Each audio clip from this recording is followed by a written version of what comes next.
Hola, bienvenido, bienvenida a Apo Virtual. Vamos a ver las preguntas del examen EIR del 2021 sobre investigación y bioestadística. Primera pregunta del examen EIR 2021 y es una pregunta de investigación y bioestadística con imagen. Pregunta asociada a la imagen 1. Identifique con qué tipo de variables se utiliza este modelo gráfico. Esta pregunta es un lobo con piel de cordero. Por favor, déjame en comentarios si viste la trampa o no. Vamos a ver las opciones que nos dan. Cuantitativa continua, cuantitativa ordinal, cualitativa nominal o cualitativa discreta. La respuesta correcta es la C, cualitativa nominal. Los gráficos de sectores son gráficos que se utilizan para las variables cualitativas, en concreto para las cualitativas nominales. ¿Y por qué? ¿Y por qué no son para las cualitativas ordinales? Porque no nos aportan información sobre el orden en el que están las variables. Por lo tanto, no es útil para variables cualitativas ordinales. La respuesta correcta es la C, cualitativa nominal, pero esta pregunta es un lobo con piel de cordero, porque a lo mejor te quedaban dudas entre la cualitativa nominal y la cuantitativa discreta. En el examen con los nervios, los ojos se te irían a discreta, pero discreta es una variable cuantitativa. Y ahí lo que han hecho ha sido mezclar. En la opción B y en la opción D han mezclado. Las variables cuantitativas son o continuas o discretas. Y las cualitativas son nominales u ordinales. Pero no hay una variable cualitativa discreta porque es cuantitativa.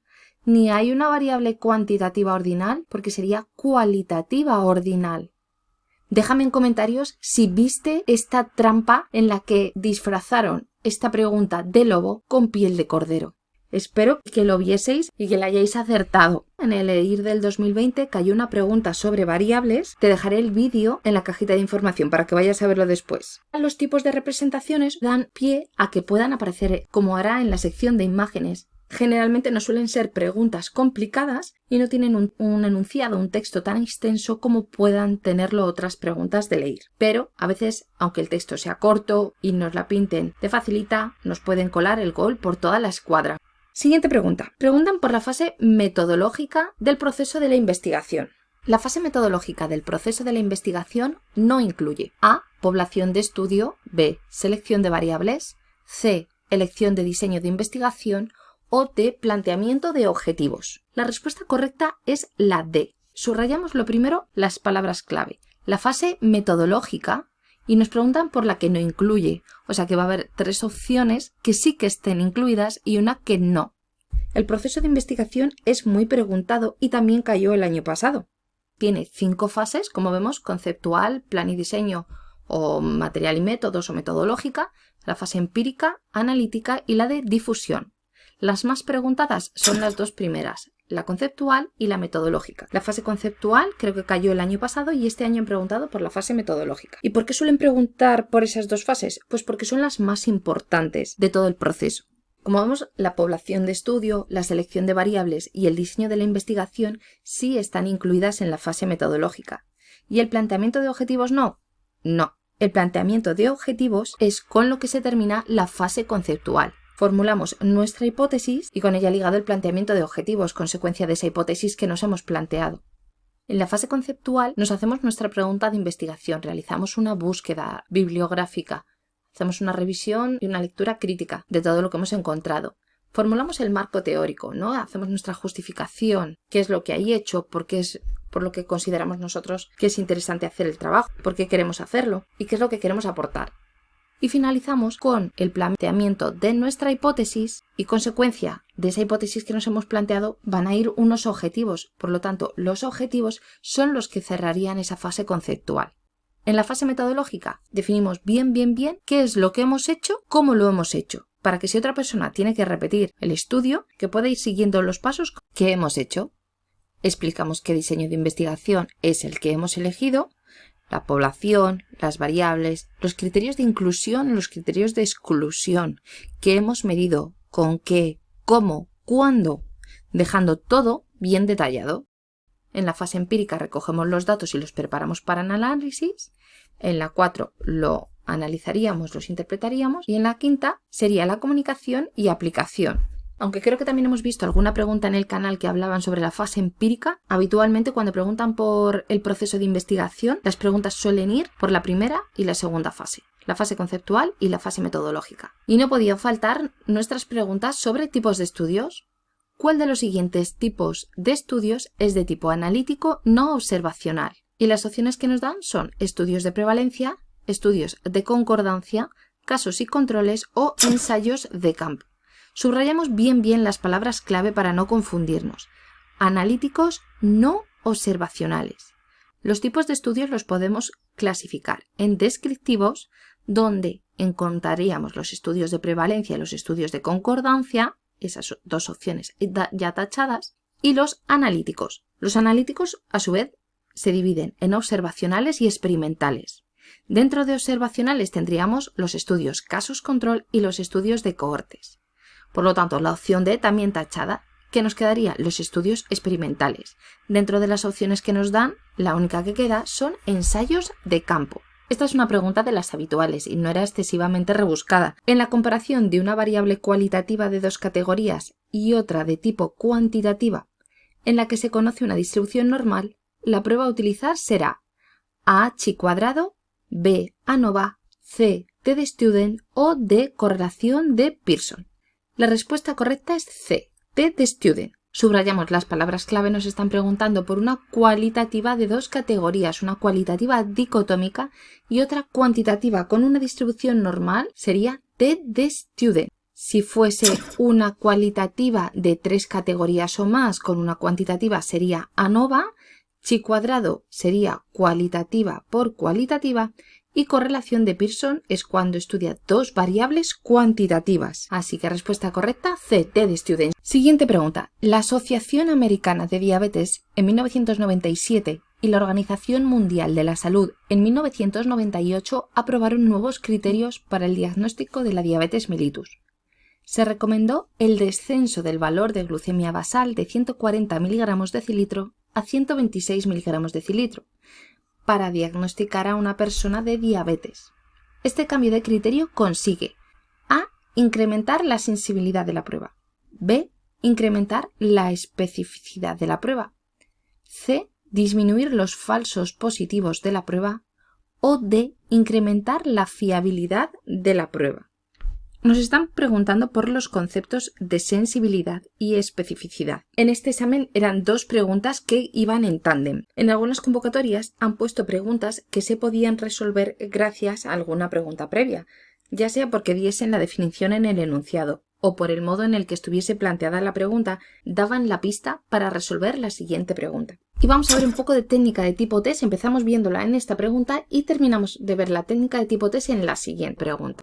Una técnica de tipo test, cuando hay dos opciones contrarias, es que la respuesta correcta es una de esas dos opciones. Generalmente, ese tipo de preguntas se plantea para ver si sabemos diferenciar esas dos opciones y por eso la respuesta correcta suele ser una de esas dos opciones. Pero sí tiene un pero que te contaré en la siguiente pregunta. La respuesta correcta es la A, incrementar la sensibilidad de la prueba. La sensibilidad es la capacidad de una prueba de diagnosticar enfermos. Si el valor de nuestra prueba está en 140 miligramos decilitro, cuando las personas lleguen a ese valor de glucemia basal, nosotros les podremos diagnosticar como enfermos y diagnosticaremos a un determinado número de personas. Si disminuimos, si bajamos esa cifra hasta 126 miligramos decilitro, vamos a diagnosticar más enfermos porque vamos a diagnosticar más casos. Vamos a diagnosticar como enfermos todos aquellos que están entre 126 y 140, todo ese grupo que antes no estábamos diagnosticando como diabéticos. Por lo tanto, al cambiar el criterio, lo que estamos detectando son más casos, estamos diagnosticando más personas y estamos aumentando la sensibilidad de la prueba. Al bajar el umbral, también lo que pasa es que vamos a diagnosticar como enfermos, vamos a diagnosticar como diabéticos, personas que no son diabéticas, que sean falsos positivos. ¿Y qué nos dicen en la siguiente pregunta? Si sospechamos la presencia de una enfermedad severa, cuyo manejo conlleva medidas invasivas con potenciales efectos secundarios graves, ¿cuál sería la principal característica que buscaremos en la prueba diagnóstica a realizar? A. Tener una elevada sensibilidad. B. Tener una elevada especificidad. C, tener un elevado valor predictivo positivo, o D, tener un elevado valor predictivo negativo. En esta pregunta las 4 opciones son 2 pares de opciones contrarias, pero no nos están preguntando por los valores predictivos, nos están preguntando por la sensibilidad y la especificidad. ¿Dudaste con los valores predictivos? Déjame en comentarios qué opción era la que pensabas que era la respuesta correcta. La pregunta anterior era sobre sensibilidad y esta es sobre especificidad. La respuesta correcta es la B, tener una elevada especificidad. Subrayamos las palabras clave y aunque lo ideal de las pruebas diagnósticas es que acertasen siempre, acertasen al 100%, la realidad es que no es así. En función de la enfermedad que sea, vamos a querer buscar que sea una prueba más sensible o más específica. Buscaremos que sea una prueba más sensible si la enfermedad tiene tratamiento o es grave pero es curable o tratable. Por ejemplo, con los screening, las pruebas metabólicas que se hacen a los recién nacidos detectan enfermedades graves que si son tratadas a tiempo mejoran mucho el pronóstico y a los que se les hace les supone simplemente un pinchazo. Por lo tanto, también vamos a querer que sea sensible en enfermedades raras para poder abarcar a todos y hacer un seguimiento, o cuando un falso positivo no tenga consecuencias graves, ni económicas, ni emocionales, ni físicas, porque se tengan que hacer más pruebas diagnósticas invasivas. En cambio, vamos a querer una prueba que sea muy específica cuando la enfermedad no tenga tratamiento o no tenga cura. O como decíamos antes, que un falso positivo sí tenga consecuencias graves. Buscaremos esa especificidad en una prueba cuando el diagnóstico sí tenga consecuencias emocionales por el choque que pueda suponer el diagnóstico de la enfermedad o porque se necesiten realizar más pruebas diagnósticas invasivas que le supongan un daño físico o tengan consecuencias negativas económicas para el paciente. Por lo tanto, como veíamos, en este caso, una enfermedad severa cuyo manejo conlleve medidas invasivas y potenciales efectos secundarios graves, la principal característica que buscaremos en nuestra prueba diagnóstica a realizar será que tenga una elevada especificidad. Respuesta correcta, B.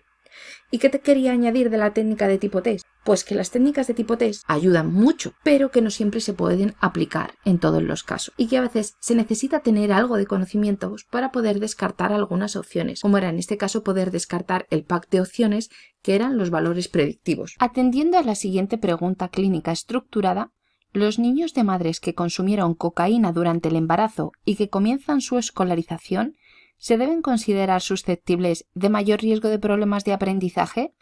Identifique de qué tipo de preguntas clínicas se trata. A. Preguntas sobre intervención.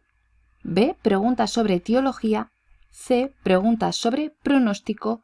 O D. Preguntas sobre diagnóstico. Aunque no hagan referencia directa, nos están preguntando por el formato PICO. También lo preguntaron el año pasado en el examen EIR del 2020. ¿Tú qué opción hubieses contestado? Déjamelo en comentarios. ¿O con qué otra opción dudabas? Puede que dudases entre etiología y pronóstico, ¿verdad? Ahora lo vamos a ver en un momento. La mayoría de las preguntas que nos surgen en la práctica clínica, tal y como lo recogen en la página de Fisterra, serían sobre hallazgos clínicos, sobre etiología o riesgo, sobre las causas o factores de riesgo, manifestaciones clínicas de una enfermedad, diagnóstico diferencial, ante qué posibles diagnósticos se le podrían hacer a un paciente con los síntomas que presenta, sobre pruebas diagnósticas, cuál sería de elección, sobre pronóstico, cuál es el pronóstico ante una determinada enfermedad, tratamiento, sobre prevención, sobre experiencias y significados o sobre qué aspectos podríamos ir mejorando en nuestra práctica clínica. Pero muy atenta a lo que viene ahora. A veces podemos confundir las preguntas de etiología con las preguntas sobre pronóstico, porque nos puede parecer que el resultado, ese problema de aprendizaje, pueda ser consecuencia del factor de riesgo, en este caso del consumo de cocaína durante el embarazo. Pero en las preguntas de tipo pronóstico muchas veces nos podemos encontrar palabras como predecir, predictivo o incluso que un factor sea pronóstico de un avance o un empeoramiento de una situación o de una enfermedad.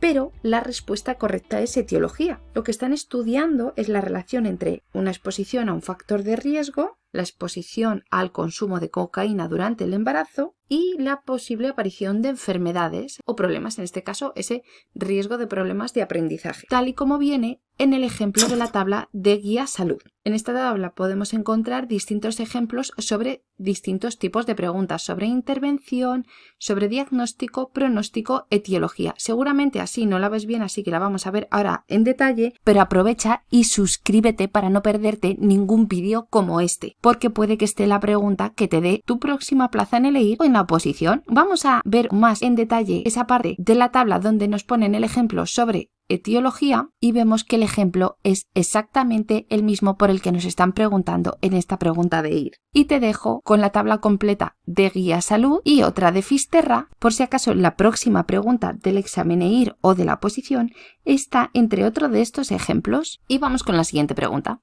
En estudios no aleatorizados, la evaluación de errores sistemáticos en el momento temporal en el que se establece la presencia del desenlace de interés supone la detección de A. Sesgo de selección, B. Sesgo de detección, C. Sesgo de confusión o D. Sesgo de desgaste. La respuesta correcta es la B. Sesgo de detección. También lo podemos encontrar relacionado como sesgo del observador. Un sesgo es un error que cometemos sistemáticamente. Por ejemplo, si tenemos una regla que no mide bien porque está mal regulada, pues vamos a medir mal sistemáticamente.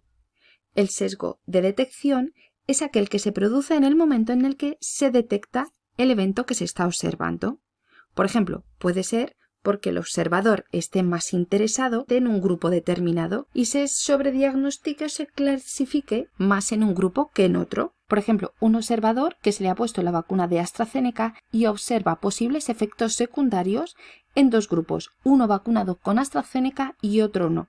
Puede cometer este tipo de sesgo en el grupo vacunado con AstraZeneca.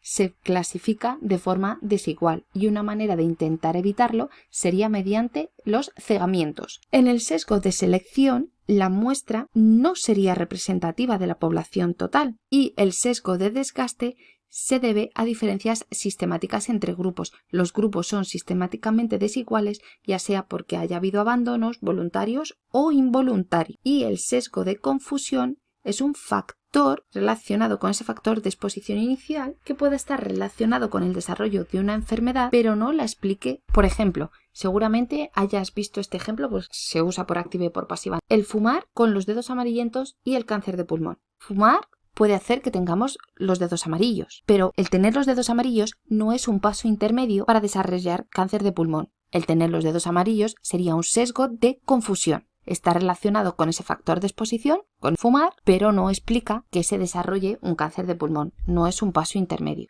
Así que respuesta correcta, B. Respecto a la incidencia como indicador poblacional, indique la respuesta incorrecta. A. La incidencia acumulada es una proporción adimensional. B. Para el cálculo de incidencia en una población dinámica, se utiliza como denominador la población a mitad de periodo. C. La incidencia, si se aplica a individuos, se puede usar como probabilidad o riesgo. O D. Cuando el tiempo en el que las personas han estado sometidas a un riesgo es el mismo para todas ellas, es preferible utilizar la densidad de incidencia. Dentro de las medidas de frecuencia tenemos la prevalencia, la incidencia y la densidad de incidencia, las más habituales. En este caso concreto nos están preguntando sobre la incidencia. Entonces, la incidencia es una proporción y no tiene unidades, por lo que es adimensional. Opción A, correcta. La incidencia lo que calcula es el riesgo de adquirir una enfermedad, por lo tanto la opción C también es correcta. Si se aplica a individuos, se puede usar como probabilidad o riesgo. Dentro de la incidencia podemos calcular la incidencia acumulada, serían los casos nuevos partido por la población total en riesgo al inicio, o la densidad de incidencia. La densidad de incidencia calcula la velocidad con la que se desarrolla esa enfermedad.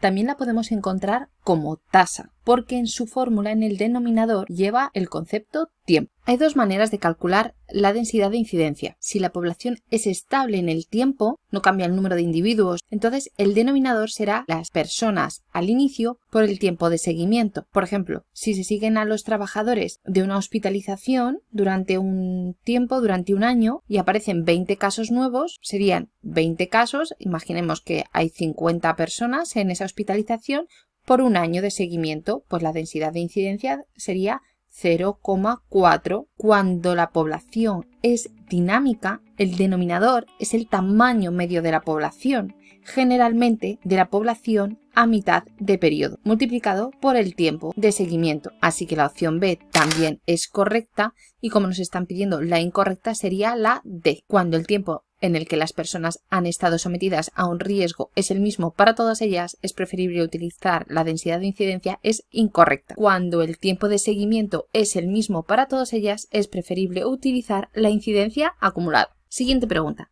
Se quiere analizar la eficacia de la realización de ejercicio físico para mejorar el estado de salud en pacientes con depresión. ¿Qué diseño de estudio sería el adecuado? Vamos a ver qué opciones nos dan. A. Transversal. B. Casos y controles. C. Estudio de concordancia.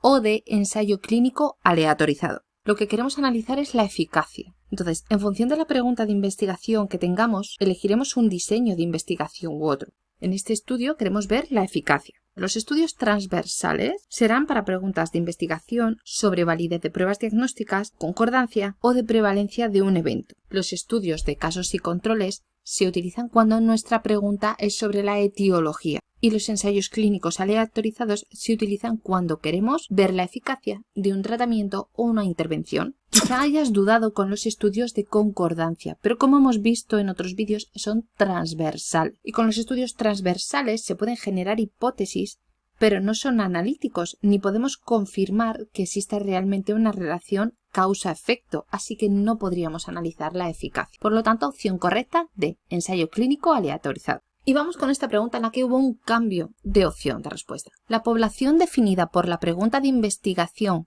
a la que se generalizan los resultados obtenidos en un estudio se denomina A, población accesible, B, muestra de estudio, C, población diana o D, sujetos que cumplen los criterios de selección. Cuando vamos a realizar un estudio, nos es imposible muchas veces poder trabajar con todos los individuos, entonces escogemos un grupo más pequeñito que es con el que realmente vamos a trabajar. Ese grupo más pequeñito que cumple unos criterios de selección es nuestra muestra. Esa muestra viene de un grupo más grande que será nuestra población de estudio. De ahí es donde hemos sacado nosotros esa muestra y esa población de estudio también tiene unos criterios para ser seleccionados como población de estudio. Pero cuando hacemos el estudio no nos queremos quedar ahí en esa población. La idea es sacar conclusiones que valgan para aplicarlas a una población más grande. Esa sería la población diana, a la que nosotros queremos extrapolar, queremos generalizar nuestros resultados obtenidos en el estudio. Por lo tanto, la opción correcta es la opción C, la población diana. ¿Y por qué no es la población accesible? Población accesible es aquella a la que geográficamente podemos acceder, como el propio nombre dice, pero puede haber casos en que en la población diana, la población a la que queremos generalizar nuestros resultados, a veces son accesibles, a veces no son accesibles, pero también si están dentro de la población a la que queremos extrapolar nuestros resultados, a las que queremos generalizarlos, no necesariamente tienen que ser accesibles. Por eso la opción C, la población diana, es la opción correcta. Espero que te haya resultado muy útil. Suscríbete si todavía no te has suscrito y si eres de los habituales por aquí, un abrazo muy grande y te veo en el próximo vídeo. Un saludo.